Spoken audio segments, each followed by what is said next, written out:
ధర్మస్థలలో ఎన్నో ఇయర్స్ నుంచి మఠం ఉంది. ఆ మఠం చుట్టూ ఉన్న ల్యాండ్ ని కొందరు వ్యక్తులు కొనడం స్టార్ట్ చేశారు. మఠం కింద అప్పటికే ఓ హాస్పిటల్ ఉంది. అక్కడ మెడికల్ కాలేజ్ కూడా కట్టాలని మఠం నిర్ణయం తీసుకుంది. మఠం చుట్టూ వీళ్ళే ఉండడంతో ల్యాండ్ కొనేందుకు ట్రై చేశారు. గవర్నమెంట్ ల్యాండ్ రేట్ కంటే 100 రెట్లు ఎక్కువ డబ్బులు డిమాండ్ చేశారు. లాస్ట్ కి మెడికల్ కాలేజీ పెట్టడం లేదని అనౌన్స్ చేశారు. అప్పటికే కొన్ని కోట్లు పెట్టి ల్యాండ్ కొన్న వాళ్ళు షాక్ అయ్యారు. మఠం తీసుకున్న నిర్ణయంతో ఏం చేయాలో వారికి అర్థం కాలేదు. కేరళలో SDPI అనే ఒక గ్రూప్ ఉంటుంది. దాన్ని సెంట్రల్ గవర్నమెంట్ బ్యాన్ చేసింది.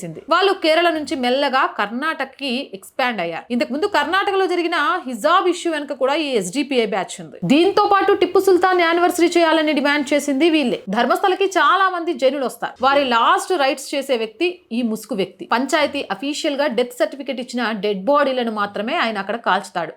LTT వాళ్ళ కోసం తమిళనాడు గవర్నమెంట్ ఓ కాలనీ ఏర్పాటు చేసింది. ఈ మాస్క్ మ్యాన్ అక్కడే ఉండడం స్టార్ట్ చేశాడు. చిన్నయ్య ఉంటున్న ఇంట్లో ఆరోగ్య స్వామి అనే వ్యక్తి దొరికాడు. ఈయన ఒక పాస్టర్. అక్కడ మేజర్ కన్వర్షన్స్ చేస్తున్న వ్యక్తి ఈ ఆరోగ్య స్వామి. వీళ్ళందరూ కలిసి చేసిందే ధర్మస్థల ఇష్యూ.